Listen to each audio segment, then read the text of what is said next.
All right, let's get started. I'm Caitlin Moore, the Financial Literacy Manager at Union Bank and Trust, and today we're talking about collections. We're just going to go through the process of collections, finding out what is in collections and then how to deal with it. So if you do have things in collections, don't worry, there is hope on the other side. So what are debt collections? Debt collections are also known as collections. So we kind of use that term interchangeably, and it's the process of recovering money owed to the bank or an organization by its customer. So it's the whole entire process in which they are trying to recover the money that you essentially owe them, maybe a doctor's appointment, or the bank for credit cards or loans, things like that. So every company deals with collections differently, and this presentation is UBT specific. So the way that we go through the process if money is owed to us as a bank. So please don't use this as kind of a staple in what everyone does. It is just an example for you to just shed some light on the process. So please contact your collection service provider for specific questions and instructions that you may have. So when it comes to medical debt, UBT partners with different hospitals around our area as a part of the UBT patient financing program to finance medical debt as a loan. So if somebody had medical debt, they can refinance that into a loan and essentially owe UBT just as a loan. So this can prevent the debt from being reported to the credit bureau. So it takes it out of the hospital their hands and into UBT's hands as a loan. When you have a medical bill that you cannot pay, call the hospital and make payment arrangements. That's really what you want to do first. So if you go to the hospital and you get a bill, contact them because they really don't want to put you in collections. They'd rather work with you. And they'll usually have minimum payments that you could pay or just set up a payment program with them. So if you can only pay $20 a month, tell them that. There's nothing wrong with that because even if you're paying something, it's better than nothing, and that will keep you out of collections. Hardship qualifications may help lower your payments. So a lot of medical providers in particular have hardship programs, meaning if you can't pay the bill, period, they might be able to forgive the debt, or they look at qualifications to lowering that. Maybe they'll negotiate the amount that you owe them so that you can pay less and then get on a payment plan. So if you are having a hard time paying your bill, ask about hardship qualifications or their hardship programs just to see if you can get your debt lowered. This will prevent it from going to collections if you're paying something. So again, something is better than nothing. It's really important to communicate with your medical provider or collections agency. I'm going to say that throughout this presentation. If you have collections, just communicate with them. They are more likely to work with you if you contact them rather than them having to track you down. And they're willing to work with you financially. If things are already in collections, the same rule applies. Something is better than nothing. So if you're able to pay $5 a month, pay $5 a month. If you're able to pay it off or negotiate for them to pay it off at a discounted amount, look into that, ask them questions, but definitely communicate. That is much better than them having to track you down. And then keeping your debt out of collections is of the utmost importance.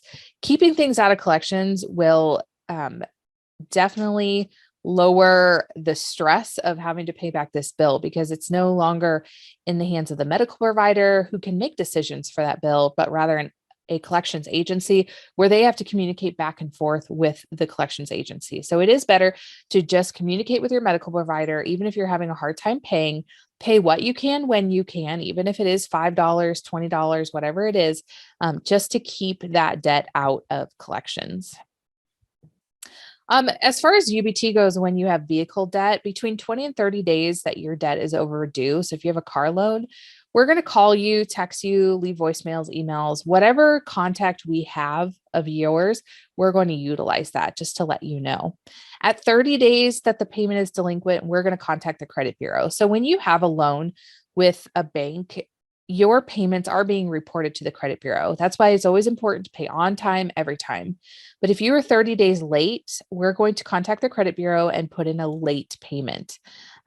This isn't helpful for your credit score, and it's not helpful when you're trying to get another loan or a credit card because credit bureaus or banks will look at your payment history. So being late is not a good thing when it comes to your credit.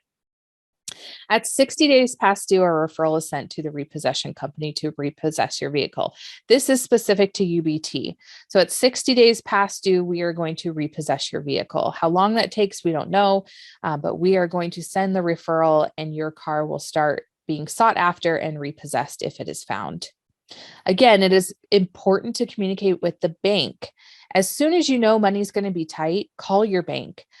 Don't wait until it's overdue. Don't wait until you're butting up against a deadline. Communicate with them beforehand. UBT has a lot of opportunity to refinance or do other things to your loan so that it doesn't become late.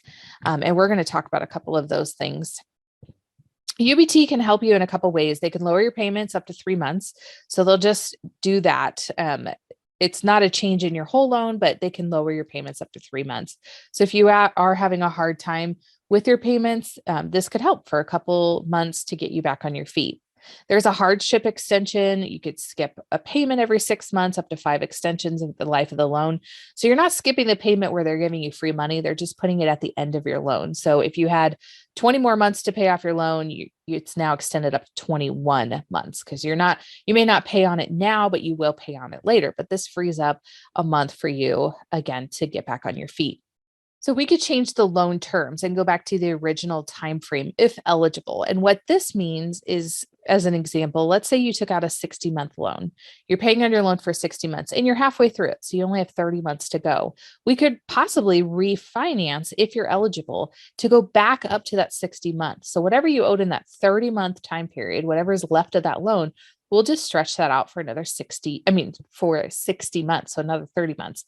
There is eligibility for this to refinance. Your credit score needs to be a certain way, payment history. We're still going to look into it as if we're taking out another loan. So it's not an automatic exception for anything. Any of these stipulations are not automatic, but if you communicate with the bank ahead of time, if you know money is going to be tight, then we are willing to work with you. And if you know, like, for example, if you lose your job, if you communicate with the bank right away, your credit score has likely not been affected by unpaid bills or late bills. So doing things ahead of time will actually help you qualify better for some extensions or changes to your loan if possible.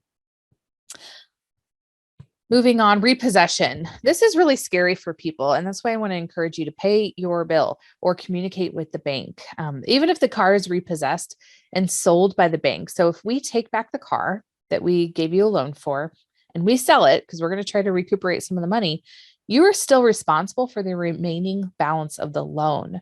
So if you owed $20,000, we repossessed and sold the car for $15,000, you are still responsible for that extra $5,000. You can surrender your vehicle, but you will still owe the balance of whatever the bank is unable to recuperate. So same rules apply. A lot of people surrender their vehicle if they know that they can't pay off the loan, but the bank is going to sell that car to try to make some money back. And then we're going to still charge you for the rest of that loan. So again, let's say you owe $15,000 and you surrender your vehicle, we sell it for 10, you still owe that $5,000. A lot of people don't realize that, and that ends up going into collections, and then you have a whole other issue under you. Credit cards. Once a credit card goes into 30 days past due, UBT turns it off. So then you can't charge anything more for your credit card. This is really important to communicate with the bank if you're not going to be able to make your payments, because there are debt workouts. So they turn your credit card off, you can't use it anymore. So let's pay off the balance. So they're going to work with you on maybe rolling that balance into a loan with a fixed payment. So if you have a loan, you know exactly how much your bill is going to be every month. That's a great way to get that paid off. The credit card account will be forfeited, so it will be closed. You cannot use it anymore. You do have to apply to do this rollover, to roll the balance into a loan. There are fees within that loan that will add onto your loan. But the good thing is that you will have a set payment so that you know exactly how much you owe every month. If it is with secured credit cards, we've talked about these before, are the ones that you put a down payment on. So if you want a $500 spending limit on a credit card, you give us $500 I think I said that. If you want a $500 spending limit and you give us $500 almost as a security deposit. So those secured credit cards, if 60 days past due, the account is closed, and then we're going to keep the initial money that you owe on that card. Checking accounts, the way UBT deals with those, if overdraft fees are made to the account after 6 days, a negative account will be closed. So if you have an account that's overdrawn and the fees aren't paid and it's not brought up back up to zero, then we're going to close your account after 60 days. If you are negative, we can negotiate a payment plan to bring those funds current. And that's really what you want to do, is get those funds current, because the account is reported to check system. And we talked about this. Check system is that kind of almost like a credit bureau for your checking accounts and bank accounts, where every bank can look into that and see that you have a closed account. Now, once your account is paid up and all those fees are paid, we report that back to check system, and check system will take your name out. So it's not a forever thing. You just need to bring that account current, even if it is closed. Pay off those fees, get that negative account brought back up to zero. It's really, really important. I've said this throughout this presentation. If you're having financial trouble, if you see that coming, call your bank and build a relationship. Call the banker, let them know what's going on. Hey, I lost my job today. I have a loan with you. I'm not sure what I could do. It's due at the end of the month. What can we do? Can we talk through that? Maybe they could do that skip payment, or they put that at the end of the loan. So you have the rest of the month to maybe find a job, bring you current. Build a relationship with your bank when you have loans or credit cards with them.